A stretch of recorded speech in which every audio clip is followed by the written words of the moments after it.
Tech Reimagined. Redefining the relationship between people and technology. Brought to you by Endava. This is Tech Reimagined. Hello, you're listening to Tech Reimagined. I'm Bradley Howard, and today we're going to focus on reimagining the cloud. According to IDG, 92% of organizations' IT environments are at least partially in the cloud, with only 8% reporting that their entire IT environment is on premises. To understand more about the opportunities for moving more to the cloud, we've invited James Rosenthal, a director at Google Cloud, and Radu Vunvulea, Group Head of Cloud at Endava, to join me today. James, would you like to introduce yourself? Thanks, Bradley. I'm delighted to be here with you today. I am, as you say, a director at Google Cloud. I have been at Google for about 13 years and have worked across a range of different functions and teams within the business. And hopefully today I'll be able to explain to you what Google is doing already in the cloud and where we want it to get to and how we think we can be of service to our users. Thank you and welcome to the show, James. Radu, would you like to introduce yourself?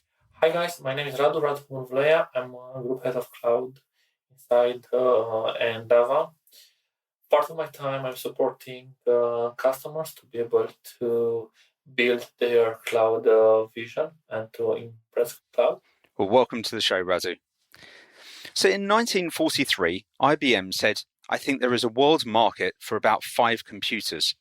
Fast forward 80 years, and we have a handful of cloud providers serving those 92% of companies we talked about. Radu, do you think that IBM's prediction was correct in that we only have a handful of cloud providers today? I think that the prediction that was done in 1943 for that current times was good, but things changed from that time and nobody could imagine that computers will be used as they are nowadays. Let's think about this year and the speed of digitalization and the migration to the cloud that we started to see. It is pretty hard to do any kind of prediction. But if, for example, we would imagine ourselves in the 1990s and we would talk about cloud and what would cloud would be in 2020, I think that nobody would be able to imagine and to predict the current size of cloud it is nowadays. And James, any further thoughts on that? Well, I think, Radu's exactly right. Like, it's impossible to predict where things are going. We can take best bets. We can think about like what we've seen in the last few years, and particularly as Radu says, like this year, working from home, COVID, and all the sort of terrible implications and impact has also been a time in which I think like cloud computing and cloud storage has come into its own, because obviously it's so hard to manage on-prem servers and think about generally how you're managing all of your infrastructure if you have to sort of be there hands-on fixing it, as opposed to using a public cloud where all of those things are sort of taken care of for yourself. So hard to make predictions, but I think that it will continue to grow. And I think moreover, those players who are already big in that space, Microsoft, Amazon, Google, IBM, etc., will continue to grow. And that said, there's always the new incumbent who one has to keep an eye out for.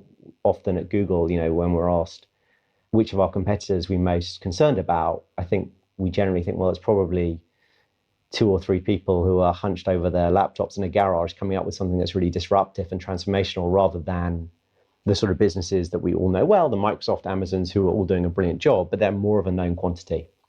Absolutely. And since IBM's statement in 1943, we've seen several technological waves going from mainframes to thin clients, to distributed fat clients and back again, and now to cloud. James, do you think that the cloud architecture is going to stick around for a while? Yeah, I think that's a really good question. I think we are absolutely convinced that the cloud architecture will stay around for the mid to long term. If we just look at the way that Google's business has grown on the search, the ad side, the map side, all of those services are run through cloud infrastructure. I think that gives us the confidence as well when we look at the other businesses today that are growing and doing well. It's all on the cloud. So I think we just need to recognize how we're evolving and how our tech peers are evolving to see that this is the way of the future. And even though, it's impossible to predict what's going to happen in a year's time, 2 years' time, what have you, I think this is a pretty safe bet. What we're also seeing, I think what's been interesting of late is that it's not just, pure plays and tech businesses that are embracing this kind of architecture and this kind of infrastructure. It's, significant traditional businesses who recognize that the simplicity that's afforded to them by moving on to cloud, in a large part, like the part of this 92%, but particularly those who are doing it in a more all-encompassing way, is of great advantage to them in terms of the efficiencies it brings and also the ability to sort of mine their data and do something useful with it. And Razoo? From what I see on the market, current architecture that are used in the cloud, especially for the greenfield projects, we can see a lot of microservices and serverless, and a lot of customers that are looking especially to product as a service and software as a service. But also what is interesting, especially for line of business and large organizations, is to do the migration as is, basically finding more easily to spin up their applications and their systems on top of virtual machines of Google, of AWS, or on top of Azure, versus to rewrite a product from scratch. So taking this into account, I see cloud in the near future for the next 3 or 5 years as a combination of fat clients that were migrated from on-premise to cloud, and new greenfield projects or rewritten projects that basically used most of the juice, that used most of the software as a service and product as a service services available inside cloud. And turning back to James, what's Google's strategy on this? Is it to reach the remaining 8% of companies, or looking for opportunities in the existing 92% that have already migrated to cloud? Google's strategy is that we want to think about all clients or all customers who could benefit from using any of our products or services in the cloud. So we are, proudly open source, an open system. We want to, work with clients who will be able to use some of our strength in security, some of our strength in machine learning and data processing and analytics. And if those customers are currently using, other cloud providers, that's fine. I think we want to make sure that, we're very supportive of multi-cloud environments. We're very supportive of, doing whatever's best for the customer. I don't think it's not for us to dictate how our customers want to set up their kind of cloud or their sort of overall storage and processing situations or positions. I think we just want to make sure that, we're able to be useful, and where there's something that we're good at that we can do for them, we'll lean in and get it done. There's a nice, neutral, all-encompassing answer there. Radu, when you imagine what cloud might look like in, say, the long-term future, 20 years' time, do you think that we'll still have a small number of big vendors like Google's GCP and Amazon, AWS, Microsoft Azure, and Alibaba? It is pretty challenging to do such a forecast. But what I think that will happen and what we'll see, I think that we'll see 4 or 5 big players on the market, like AWS, GCP, or Azure, together with Alibaba, and also other smaller cloud vendors, especially the ones that have their own products or can provide more software as a service functionality, especially managing the data. And we already started to see such vendors that start to appear on the market.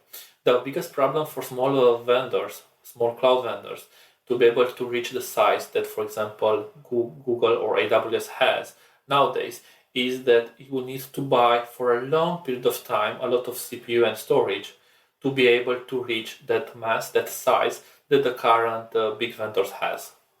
That there's a lot of infrastructure and investment required in order to compete with some of the existing players. As James said before, that Google are always looking out for the next people that are working in their garage, working on the next competitive element. So, James, what's your view of 20 years' time and the marketplace? I don't know. I struggle to think about what's going to happen in 20 days' time as like COVID and wildfires in California and all of these things happen. I'm reminded there's a book and a quote by William Goldman, the screenwriter, which is titled, it's about Hollywood, but he basically says, nobody knows anything. And I think that's true of like how successful films will be, when they launch. And it's true of this kind of space. Like we don't know.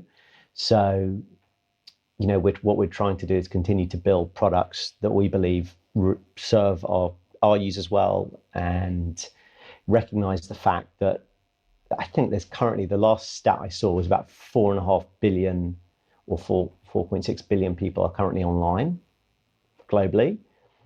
There's 7.5 billion people in the world. So kind of regardless of how we currently see things, in the next, hopefully 5-10 years, all of those people will be online. That will put a lot more pressure and need for robust resources and robust tooling, robust services and architecture. So I think that's something that we're gearing up for. And regardless almost of cloud, this is something that we think about in terms of our kind of other products, like how robust they are, how easy they are to use, how they're translated into multiple languages, etc. We've got 9 products which currently have more than 1 billion users. And so I think it's making sure all of that, as I say, kind of going back to robustness and security first and foremost. So yeah, we will continue to invest in this space. I was actually just looking through our website, and it was talking about all of the data centers we've got, of which I think there's now like 13 or 14 globally. What's great to see is there are so many in Europe. So we've got in Ireland, in Denmark, in Belgium, Finland, Netherlands. And I sense there'll be more and more of those as we go along, as the required capacity grows. Cloud and data go hand in hand. So, James, in your opinion, how positively does it impact the customer experience to use cloud-based CRM, marketing automation, and customer support tools that are all connected together in the cloud? I think it's imperative. Like one of the areas where we think about this is that we know we're good.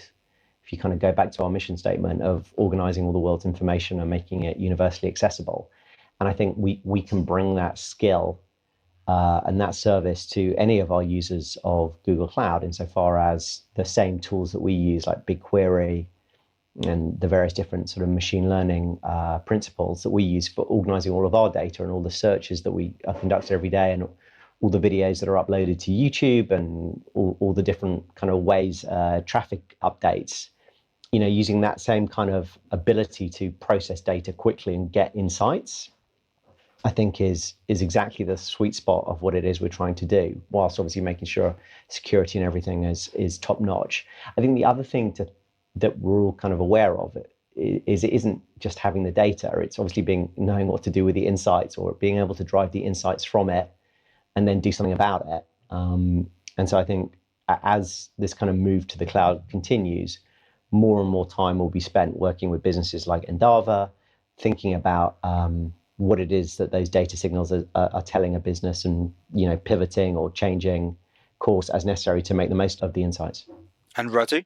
James gave a very good example, and what I would like to add here would be, if, for example, 3 or 4 years ago, people would say that data is gold, I think that nowadays it's more important how you process the data and how you get the real insights from it versus having the data themselves.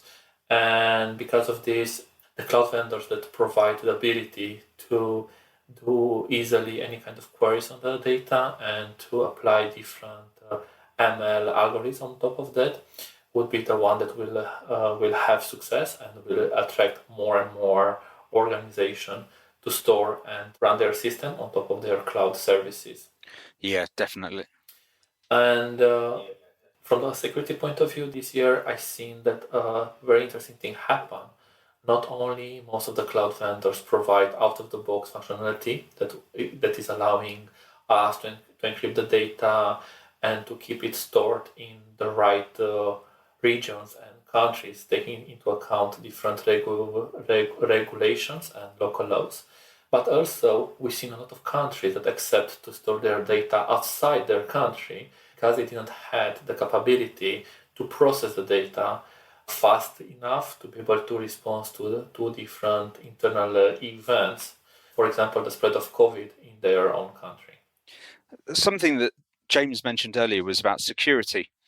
Now, according to Computer Weekly, 46% of all European company data is stored in the cloud, and alarmingly, only half, or 54% of that, sensitive cloud-based data is encrypted. There's a concern that rapid deployment of cloud tools could leave organizations exposed to threats. James, what are the cloud providers, or at least Google, doing to encourage companies to encrypt the data and follow other security best practices?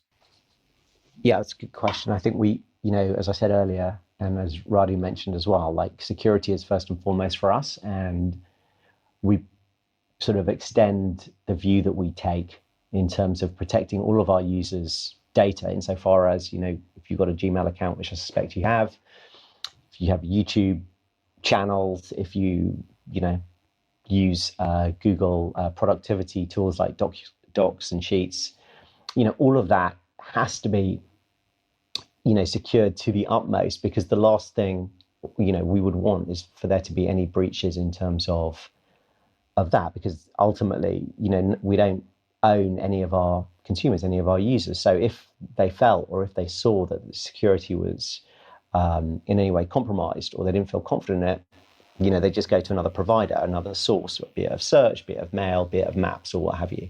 So I think we take the approach that this is probably the most important thing, and then we do everything we can on the cloud side to reduce the risk. So of course we're like ISO compliant and all the various different compliance tools that we need to be. What we found as well is that in recent years and what have you, we've been able to improve the monitoring, improve various different tools like looking out for like spam or phishing attacks, ensuring that there's multiple redundancies insofar as, regardless of kind of what happens in the world, there are not any risks to the data that you hold. And this has started to be very compelling for clients. I mean, not least, say, Deutsche Bank, who have, we announced a few weeks ago, signing a cloud transformation deal with them. We feel it's our duty to make sure that we are, as strong as possible in this area. And in order to be as strong as possible, we have to be able to persuade and give comfort to institutions like banks that we have everything necessary in place. So I think we continue to push that. I don't think there's any reason for clients not using like all of the encryption tools available to them. Right. How do you describe what the differentiators are between each of the different cloud providers that are out there? How do I do it? Obviously, respectfully and politely, whilst trying to sell Google Cloud. I think we all have our strengths. I think Microsoft has a legacy and a footprint with all businesses of being there, being reliable, insofar as the old adage about IBM, no one gets fired for buying Microsoft. And, I think they're highly competent. I think AWS, invented this sort of space insofar as making it consumable, and does a great job, with businesses. I think they are very much the sort of bread and butter of making sure that the processing and what have you and the storage is all done and good. I think where Google is really strong is not just being able to hopefully match Microsoft and Amazon in those core areas, as is often, as we're often shown to in the Gartner reports and what have you, but moreover, recognizing that when customers are thinking about going off-prem and into the cloud, it's often just one element of a broader business transformation they're trying to carry out. And so what we think about is like where we can be of value to those businesses in terms of broader transformations they're looking to carry out. And that ties back to our ability to process enormous amounts of data and drive insights that are really actionable, or our ability to work with Kubernetes, or our ability to think more broadly from a cultural point of view of where we can be useful. So I think we I know it's a bit of a cliche or trite, but try and take a holistic view of what it is our customers are trying to do and see where we can be useful. And Radu, from your perspective, how do you see the differentiators? I think that one of the differential factor for the current cloud vendors on the market in the COVID times is the locations where they have their data centers. And the second thing would be the availability. Because if we remember the times from February and March, there were some cloud vendors that have some storage and computation of availability. And this might be a differential factor in the future because customers will need to take this into account in the case of an outage, what they should do, what kind of cloud vendor they could rely on. Most of the cloud vendors have a very strong portfolio from the ML, AI, like cognitive services, handwriting recognition, speech to text, text to speech, and so on. But as James said, I think that the one that will offer an easy way to be able to execute queries and that will be able to extract data from big data repositories will be the one that will be able to differentiate from the others. Finally, to you, James, how does a business avoid being locked into one cloud provider? I suspect you probably have to answer this regularly. Yeah, I think it's a super question. It's something that we always face, and I think I mentioned earlier on about us. In everything we default to open, and we believe in open source. We believe in open cloud. We support hybrid, multi-cloud. We've got the Anthos product and way of looking at things. So we want to give customers flexibility. I think that's possibly one area where we are slightly different than Microsoft or Amazon, insofar as we are, very open. Let's just keep using that word, open, to whatever it is the customer's trying to do. We're not trying to force our cloud on them. What we're trying to do is help them transform their businesses in a way that allows them to remain relevant and profitable and efficient. And to the extent that they want to use other software as a service kind of providers, other cloud providers, great. And our products are designed to sort of work as seamlessly as possible. Radu, anything to expand on that? As we know, Google created Kubernetes, so I would say that they are the parents, the mother and father of microservices as we know nowadays.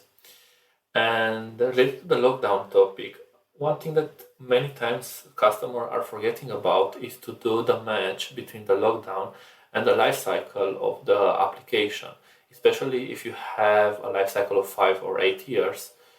Sometimes we shouldn't avoid so much lockdown, but more to take into account how much we want to have our systems or our applications locked partially or fully to a specific cloud vendor.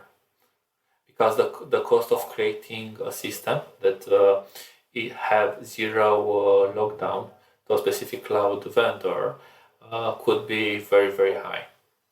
So what are your recommendations to avoid that lockdown?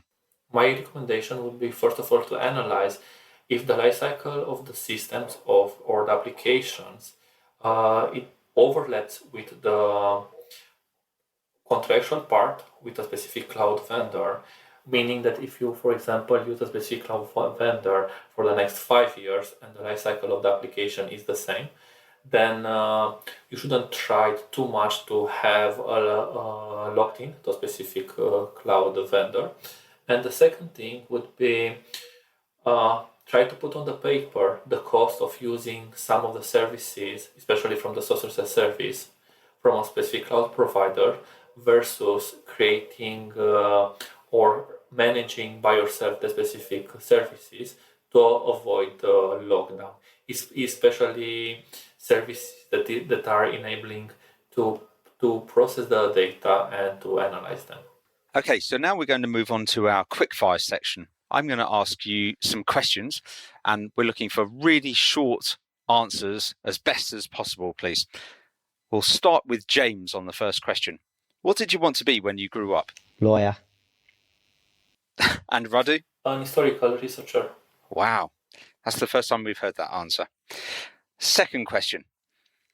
Excluding current employers, who do you think is the most innovative company? Starting with James.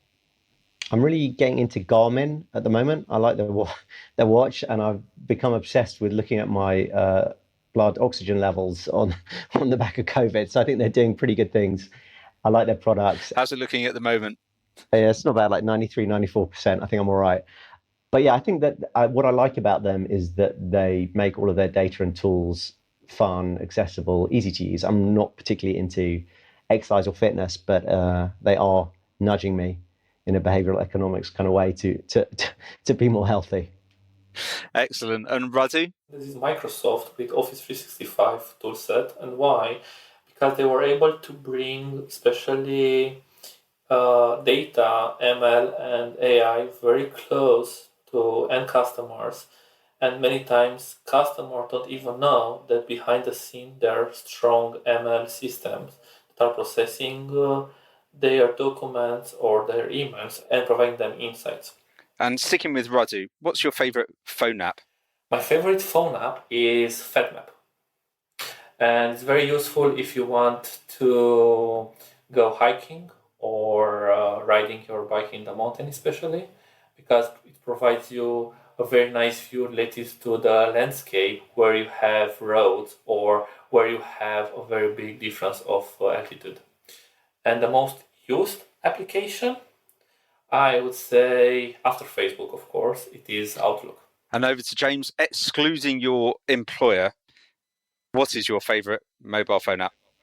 I use, taking away like productivity tools, I use Spotify every single day. I'm very happy with it. I like the fact they brought in podcasts, which makes my life easier. And I pay for premium, not showing off, but it's probably the best £10 I spend a month.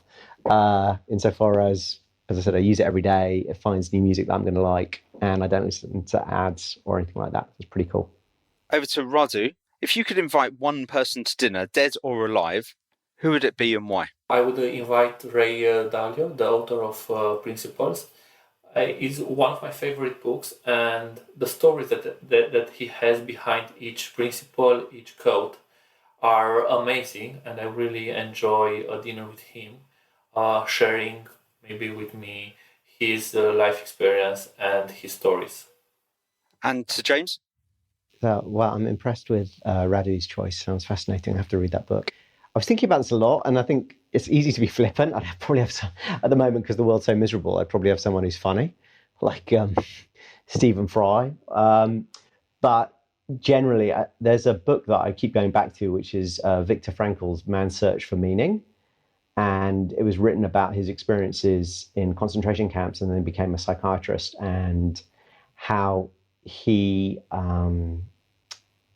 sort of coined a lot of the thinking around how, regardless of how bad things might be at any particular point or how good they are, we all individually own how we react, and being able to recognize that. So I think he's, a fascinating human being who's been able to positively touch so many people with his work. And I think it'd just be interesting to see how he managed to keep a positive outlook when things are terrible. Absolutely. And while we're all passionate about digital and devices, it's important to disconnect. What's your favorite unplugged hobby, Radu? Hard to say, but in the last few months I started to enjoy trail run, especially in the forest. So I would say that my favorite unplugged hobby now is trail running by myself. And James? Hanging out with my family, hanging out with my 2 daughters, wife, and going for walks with the dog. Oh, that's lovely. Thank you both for your time today. It's been really fascinating. In part 2, I'll be asking James and Radu about their careers and any advice they have to share. Please remember to like this podcast and hit the subscribe button.